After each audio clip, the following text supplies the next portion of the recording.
I swim. Oh, that's funny. The tile. I love length 3 or 4. That's right where his name is posted. Nice. So whenever you're ready.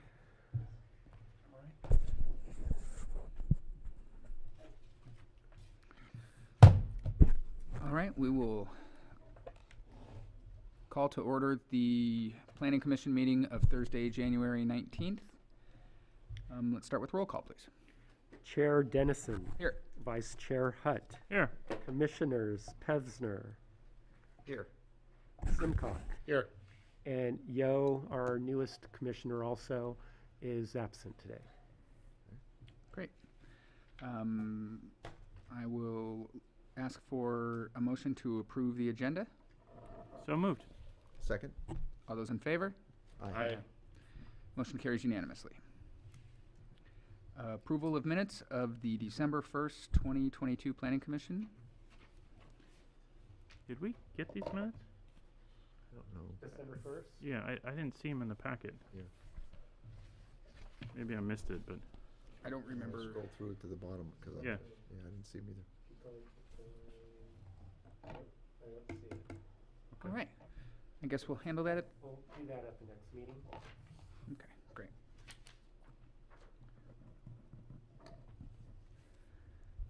Council liaison report. Councilmember Lowe, do you have anything to report? Thank you, and welcome. Also, welcome to our newest commissioner, Simcock. Thank you. Welcome. welcome. And at this time, any person may address the Planning Commission concerning an item that is not on the agenda. The Commission welcomes your attendance and participation.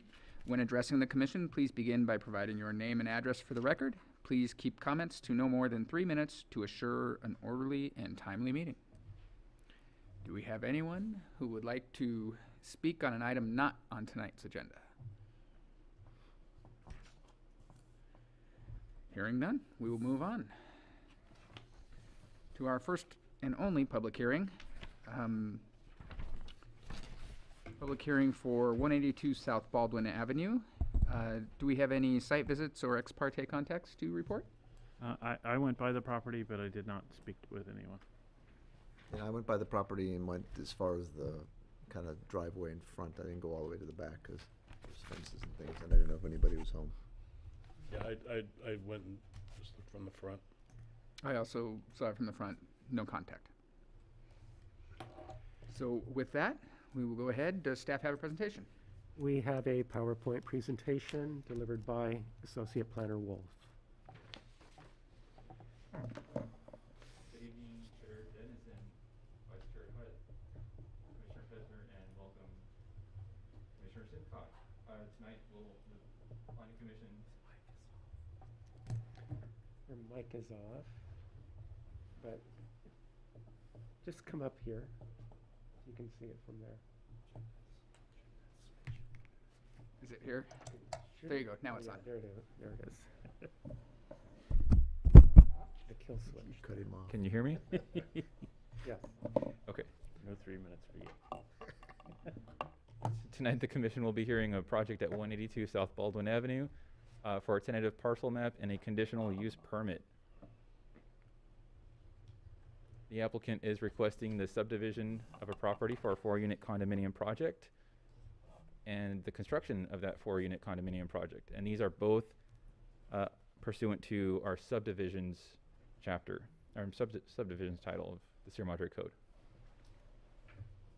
The project is subject to exemption under the California Environmental Quality Act under sections 15315 for minor land divisions and 15303 for new construction and conversion of small structures. Project is located on the south end of Baldwin, south of Sierra Madre Boulevard, between Lowell and East Bonita Avenue. The property has a general plan land use and zoning designation for residential high density at 13 dwelling units per acre. At its proposed density of 4 dwelling units on 0.31 acres, the project reaches a density of 12.9 dwelling units per acre, maintaining a consistency with the general plan. The site has a sufficient access to Baldwin Avenue, an asphalt street 80 feet in width, exceeding standards to carry the quantity and quality of traffic generated by the proposed multifamily residential use. The property is located within a centralized and urbanized area of the city and would replace an existing single-family development. Thus, the proposed development with its improvements are not likely to cause substantial environmental damage to any wildlife habitats. There's some historical context here as well. The Sierra Bonita Ranch, located on 40 Lowell, highlighted here on the slide in yellow, is a designated landmark with notable craftsman architecture. It's the subject property at 182 South Baldwin once served as the driveway to Sierra Bonita Ranch and has since obviously been developed with a single-family house. That's evidenced by the stone pillars flanking the driveway as well as a pedestrian path. The following slides have photos of the property. Here's a top-down view. On the top left of the slide is the front of the property. Next is the rear of the property, and additional images elsewhere on property.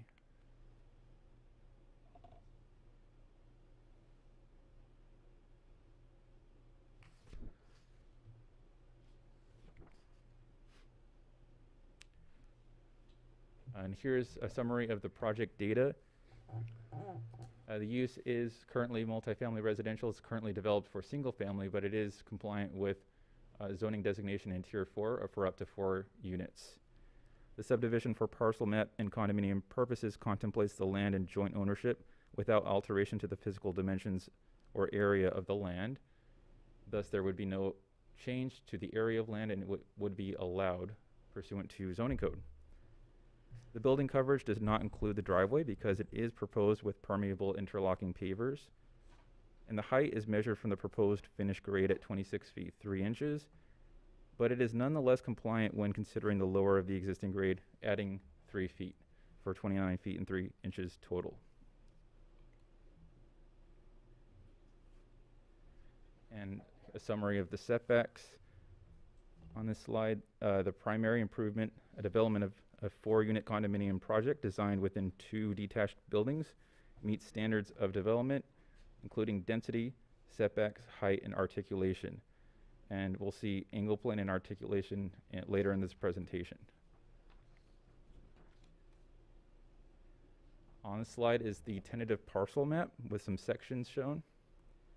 The tentative parcel map demonstrates that the site is suitable for development of a 4-unit condominium over 2 structures, each with 2 dwellings that can be developed compliant with zoning development standards and with adequate access onto Baldwin Avenue with a 12-foot wide driveway. The site is physically suitable for 4 dwelling units or 13 dwelling units per acre. The relocation of the driveway results in a continuous curve of approximately 57 linear feet, allowing the street parking for 3 standard vehicles. And the parcel map demonstrates that the subdivision does not conflict with any public utility or access easements.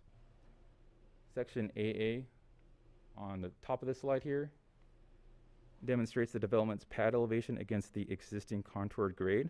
At the most extreme, the highest increase in elevation occurs at the southeast corner of the building pad, where their increase of 3 feet occurs. And on the site plan, that would be in this general location where Unit 4 is. Section B demonstrates the cross-section of space at the north side. That's up here, where planter wall will cause a narrowing of pedestrian access to no less than a width of 45 inches.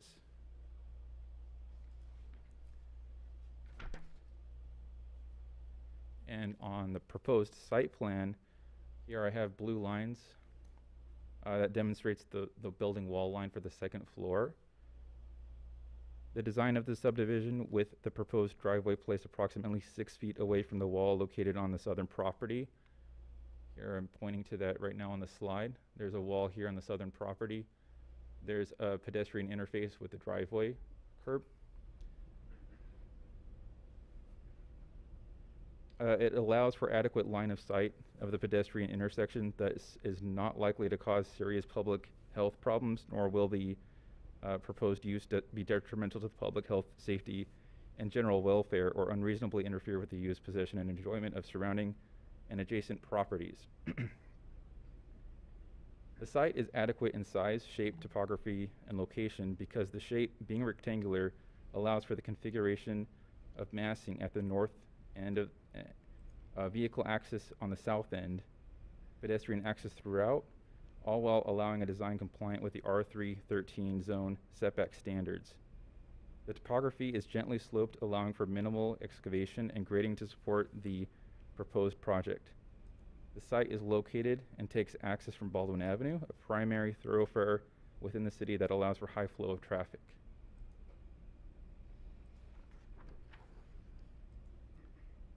The front yard setback you see on the left-hand side of the slide to the first floor exceeds the development standards required at 15 feet, with the proposed measuring at 16 feet and 2 inches.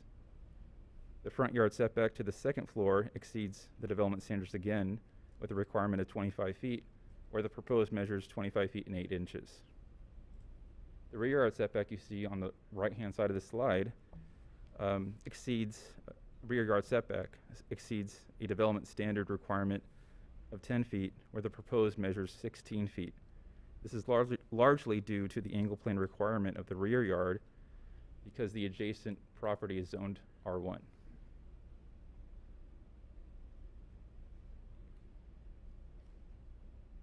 On this slide, you see the northern side yard setbacks. On the top of this slide are the northern side yard setbacks for the front unit, the front structure being units 1 and 2. And on the bottom of the slide is for units 3 and 4. Both proposed buildings are sited as far to the north as permissible, compliant with a 7 feet 8 inch setback equal to 10% of the lot's width. Building siting to this extent allows for a 12-foot driveway of uniform width at the south end, allows for adequate backout space from the garage, and mitigates the perceived dominance, privacy concerns, and building obstruction of mountain views for adjacent properties to the south. The second story is slightly stepped back from the first floor wall line and designed with articulation to promote residential privacy.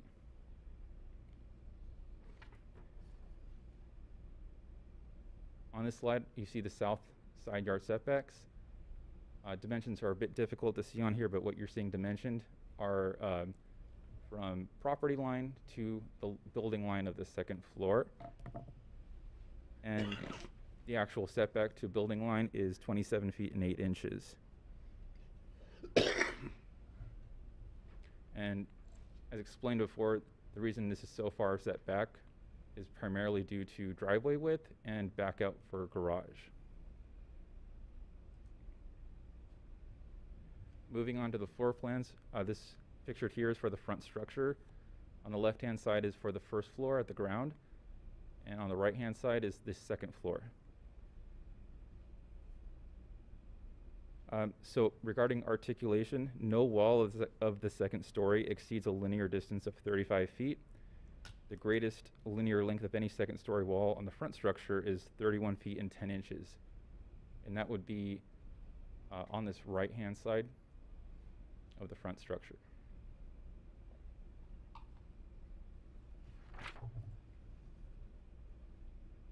Moving on to the rear structure floor plans, again, the ground floor is on the left-hand side and the second floor is on the right-hand side.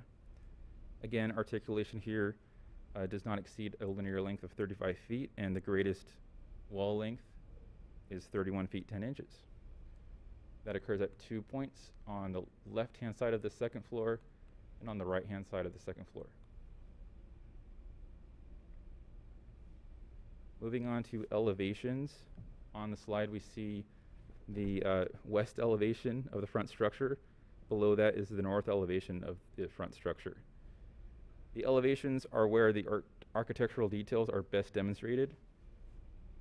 Craftsman architecture is well demonstrated through the use of symmetrical design, where the proposed buildings nearly fully mirror each other on multiple building faces, window and door details.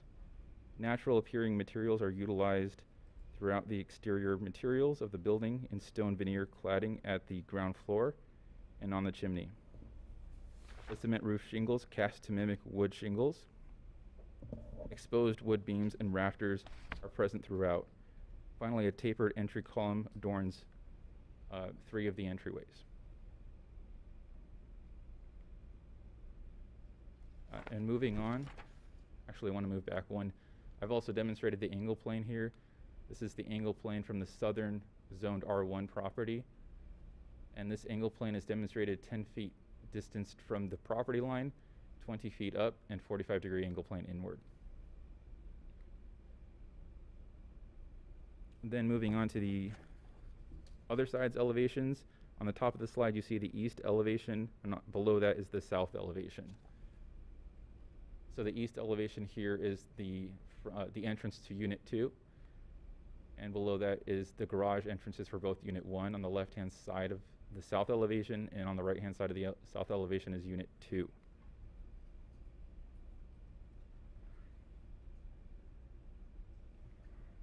Moving on to the next slide and set of elevations for the rear structure. At the top is the west elevation, and below that is the north elevation.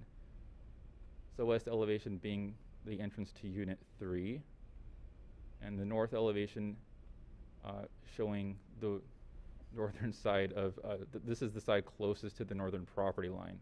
Units 3 and 4 are here, and Unit 4 is the one on the left-hand side, and Unit 3 is the one on the right-hand side.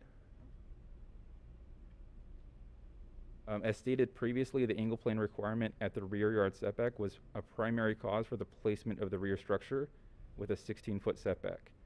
As you can see, the building was placed in such a way that the only projection into the angle plane is the roof eave and other architectural elements, which are permissible under Chapter 17.48 of the Sierra Madre Code. Moving on to the final elevations of the rear structure. At the top is the east elevation, and that would be the entrance to Unit 4. And below that is the south elevation with the garage entrances, Unit 3 on the left, Unit 4 on the right. Again, the angle plane here demonstrates that the only projection is the roof eave.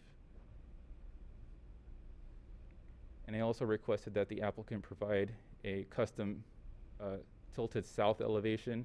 This is so that the rear property line is in full alignment with the view of the elevation. An angle plane has been demonstrated here again, showing that the only projection is a roof eave and architectural elements. And that's also where the big oak tree is, right? It's not set back primarily for the oak tree. It could be closer, but it does further reduce impact to the oak tree. Thanks.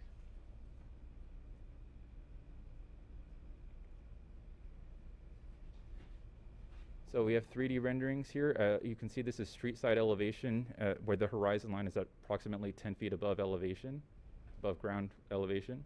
So it's not exactly an eye level view here. It's a little bit above that. Following slide is a colored elevation, which demonstrates the preliminary color palette, all comprising of natural earth tones that are well aligned with the craftsman style.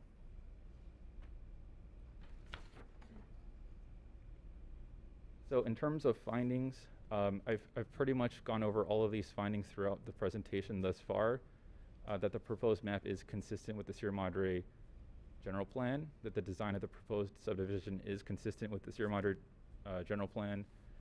The site is physically suitable for condominium development. It's also suitable for the proposed density, that the design of the proposed subdivision and its improvements are not likely to cause substantial environmental damage or pose threat to fish and wildlife habitats, that the design of the subdivision and proposed improvements are not likely to cause serious public health problems, and finally, for tentative parcel map approval, the finding that the design of the subdivision and proposed improvements do not conflict with any public utility or access easements.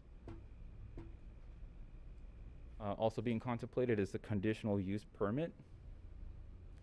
We went over, again, all these findings, that the site of the proposed use is adequate in size, shape, topography, and location.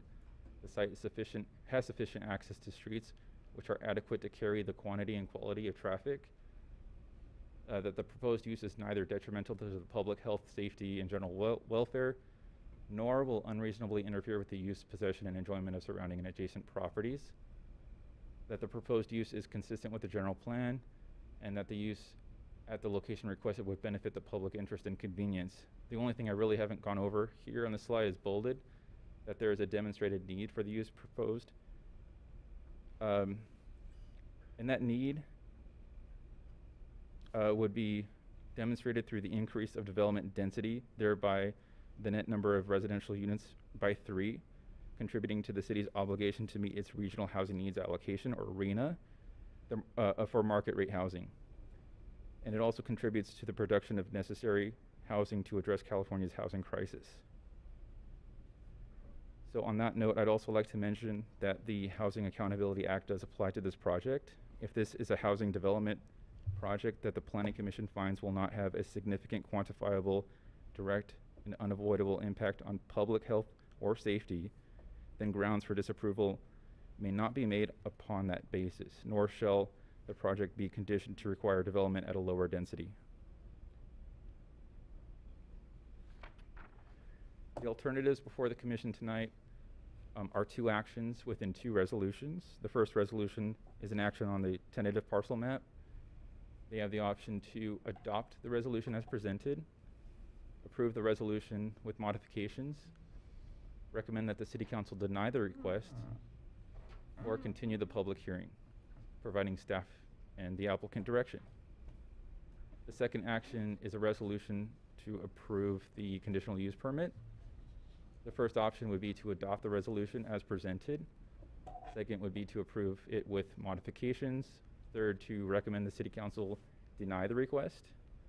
Or fourth, to continue the public hearing, providing staff and the applicant direction. Staff's recommendation on both actions is to approve them as presented. So before taking questions, I'd like to mention that staff did receive 1 comment by email. It was in opposition to the project. The comment was forwarded to the Planning Commission and was provided at the dais. I also have the applicant and their architect here tonight if the Commission has questions for them. And at this time, I'd be happy to take any questions.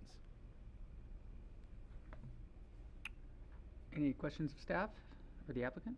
Yeah, I won.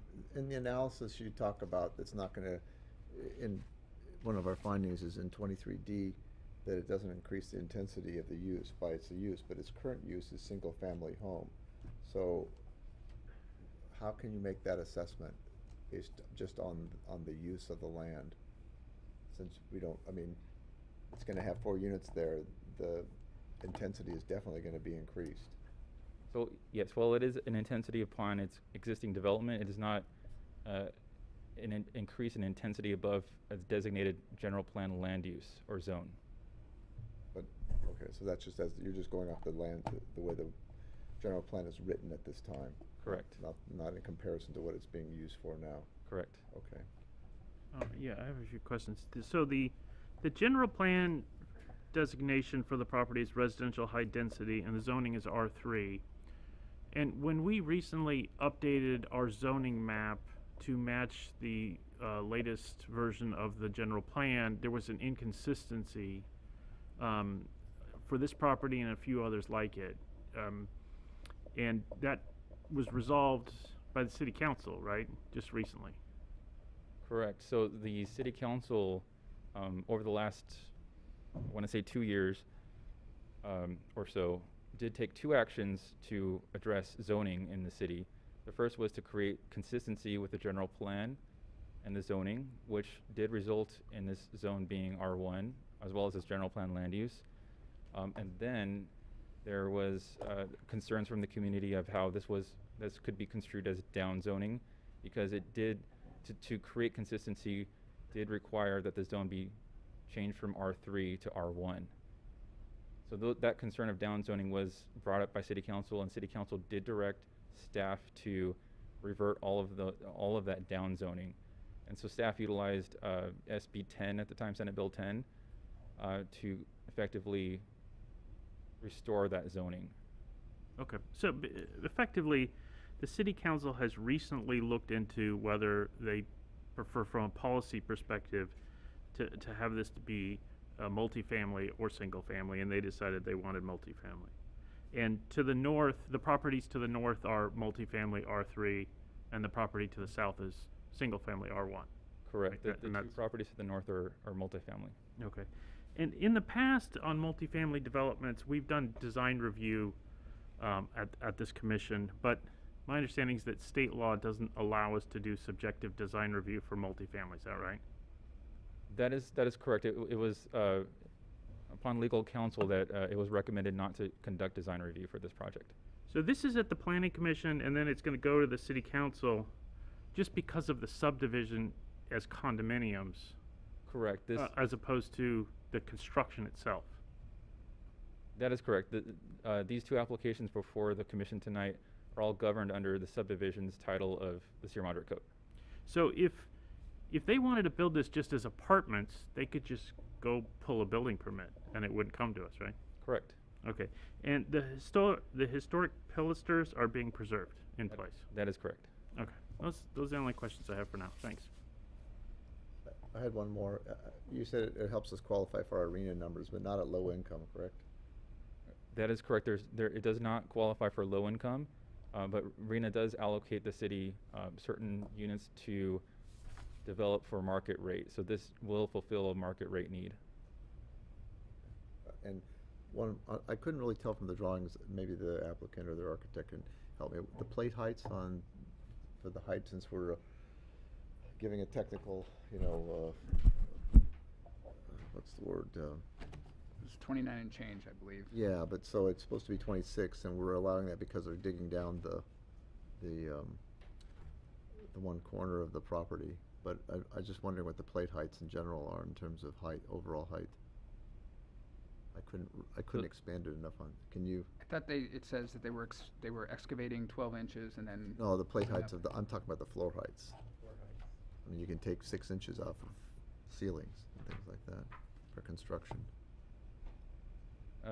I'm reading on sheet A3.0 that the top plate height for the second story reaches 20 feet and 6 inches. And that's above finish grade.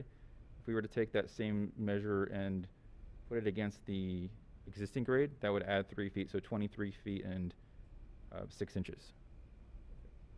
I guess I was asking on the individual floors, what's the ceiling height? Oh, I see. So the floor to ceiling height for the ground floor is 10 feet, and for the second floor, that would be 9 feet. Okay. Any questions? Nope. I don't think I had. You touched on the one that I wanted to ask about was the historical pilasters. So I think those are all of our questions. I do have one last one. How big was the original Sierra Bonita Ranch?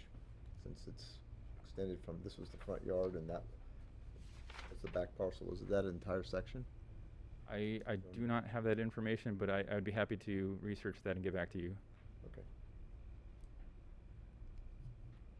All right. Thank you. Thank you.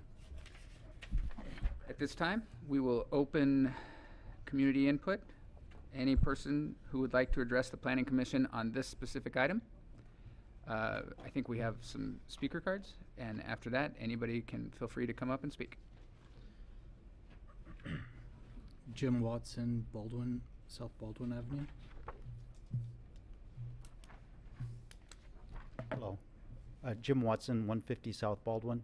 So my wife and I live 2 doors north, and we've reviewed the plan online, and it looks really nice. It has a nice street appeal, and we're pleasantly surprised that they're leaving those pillars, which have a little bit of significance to history. So I recommend that you approve it as presented. Thank you. Thank you. Kathy Watson, South Baldwin Avenue.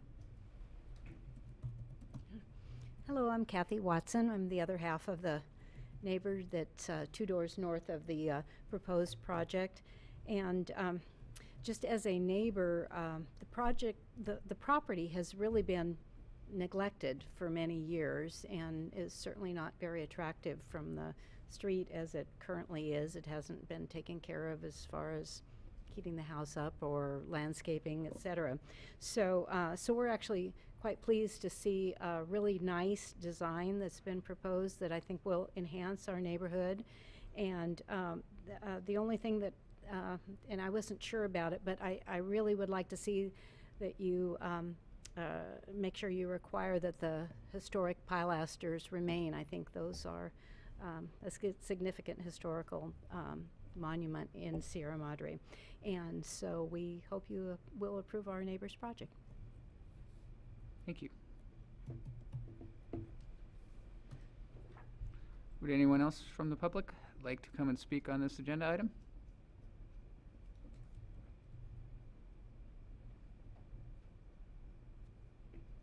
All right, bring it back to the commission. Who would like to start? Well, my objections are to the overall height. I think there was one complaint about views, and I think that's valid. I don't know if the 10-foot and 9-foot ceilings are essential, so I'd like to see them modify those. Other than that, the only other thing is in section, the increased use. This street dumps right onto the Baldwin. There's 4 units there. That's going to be a big intensity of use. Right now, obviously, it doesn't look like anybody's living there, so there hasn't been any dangers, but I think that's going to cause some concern, people coming in and out of that, especially trying to make a hard left out of there, which is legal. I don't know how to reconcile that because this is an R3 property, but I definitely think that it's a concern in approving this project, to, even though it gives us more housing and some RENA numbers, that it's that many units isn't necessarily, I think, as necessary practically as it is economically. Any comments? Commissioner Hatt? Yeah,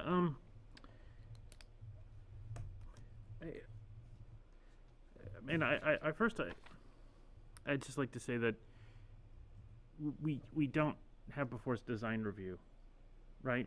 And really, we're limited to the findings for the conditional use permit, and we have to take into account the concept that state law has said that this could be approved just with a building permit.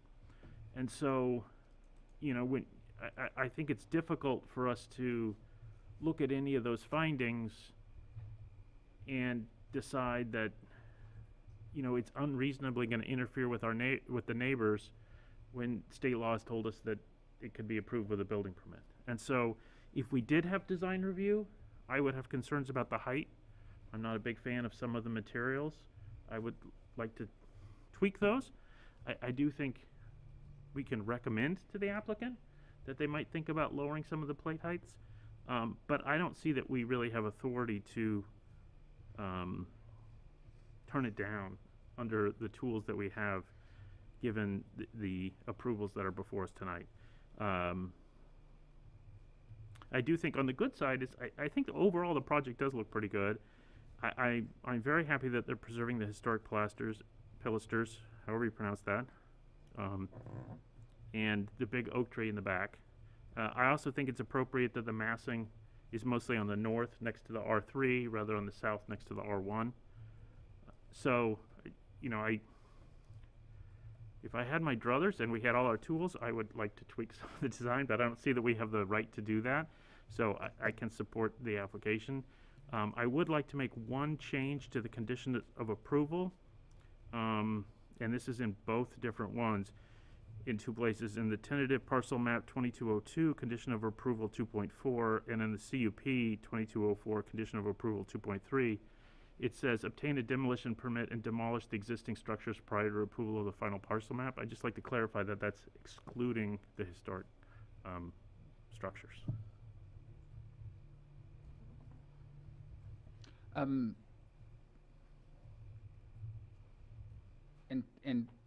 dovetailing onto that, one of the conditions of approval is that they, can you clarify that for me, Director Gonzalez, that one of the conditions of approval is that they maintain the historic pilasters? We could include that if it's not in there already, We'll include that. Okay. Because I know that they said they would. I want to make sure that that's one of the conditions of approval. Yeah, I agree with that. And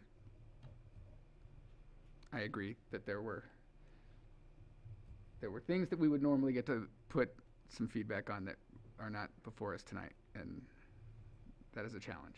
But seeing that, I also can approve the permit or the conditional use permit as well as the tentative parcel map. So I guess I will look for a motion to do so. I just have a question. Does that mean that the intensity of use is not a condition of approval? We don't have the authority to, no? You cannot reduce the allowed density. And if I could just make one Okay. comment, Then I'll abstain. Go ahead. although it's correct, planning commission can't disapprove the project based on an objective criteria. Commissioner Hutt, you're correct that you can speak to the applicant and request changes to be made. That can't be a basis for denying the application, but if you'd like to speak to the applicant, that's allowed under the law. Okay. Pat, did you have anything you wanted to add? No, nothing to add.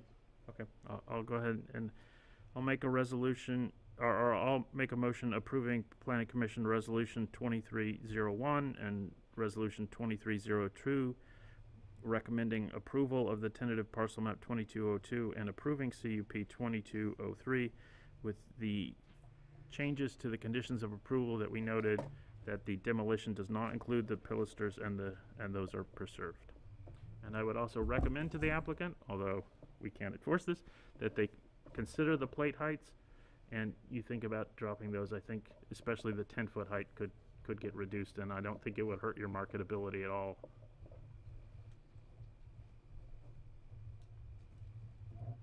Looking for a second? Second? Really All quickly, those, May I point out, just for a point of clarification, I'm sorry to interrupt, but conditions 2.6 on the tentative parcel map 2202, would you like that rephrased or built that into condition 2.4? 2.6 is the condition to preserve all stone pilasters located on the front property. so it is already actually in there as a condition. That's correct. Okay. Okay, so yeah, I think we just need to Yep. do 2.4 and 2.3 on the other one to clarify that it doesn't include those. Oh, okay, just for point of clarification, Yeah, 'cause to it says- add the language to not demolish those things. Right. Thank you.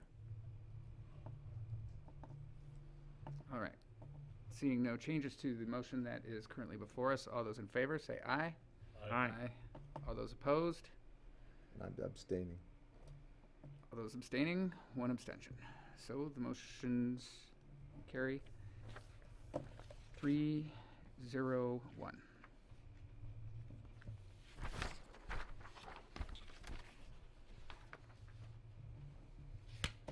That brings us to Planning Commission reports. Any Planning Commissioners have anything to report? I'd just like to note that at our last meeting was Bob Spears' last meeting, and we knew that, and we got a chance to congratulate him, but we didn't know at the time that it was also Peggy Dallas's last meeting. And so, Peggy, if you're watching, I just want to say thank you. You were a great contributor to this commission, and we're going to miss you. And to the new commissioners, you guys have big shoes to fill. But we look forward to new energy and new blood, so I think it's going to work out great. Thanks. Well said. Gonna make an announcement for the Community Service Foundation. They have a function on April 1st, the Wine and Whiskey. It's a big fundraiser for the community, so hope everybody that can get tickets will buy tickets and participate. It's always a fun event. It was a great icebreaker, I think, from coming out of COVID this last year. It was a great success. Anything to report? Nothing to report, but thank you for welcoming me here. It's first meeting, so thanks. Absolutely. I also have nothing to report, so I'll turn it over to Director Gonzalez for the Planning and Community Preservation Department reports. Thank you. Our next meeting is scheduled for February 2nd. We do have a design review permit application for a replacement single-family dwelling on that property greater than 3,500 square feet. We're also introducing the ADU ordinance and hoping to also include a general ordinance cleanup.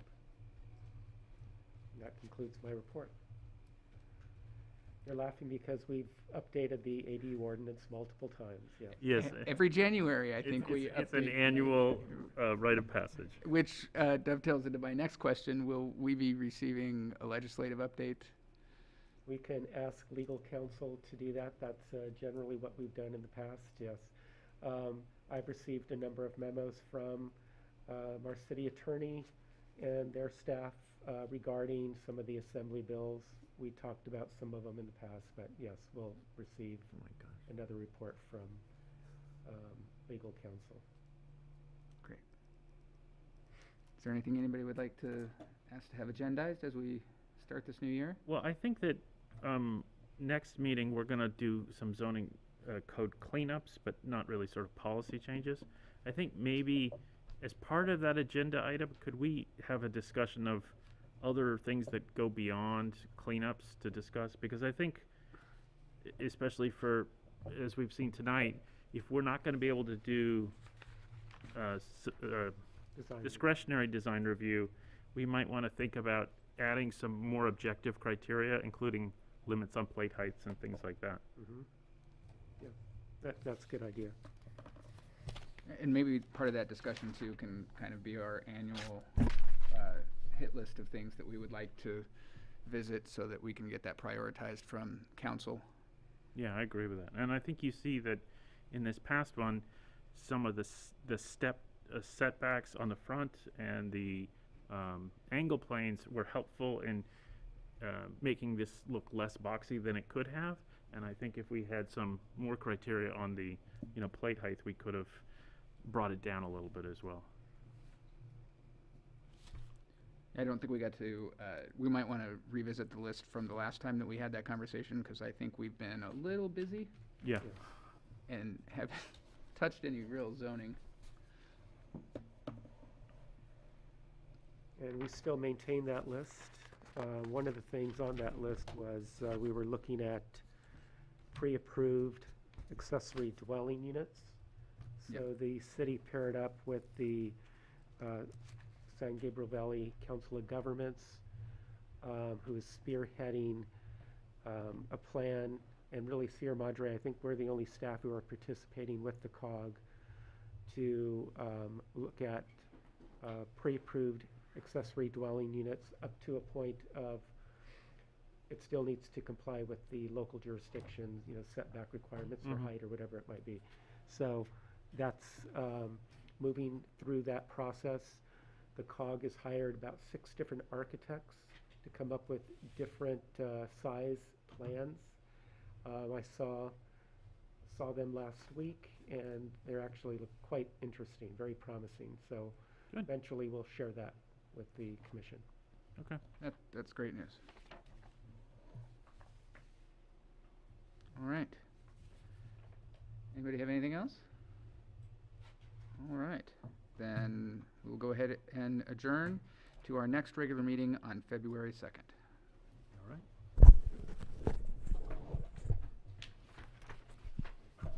Gavel the meeting.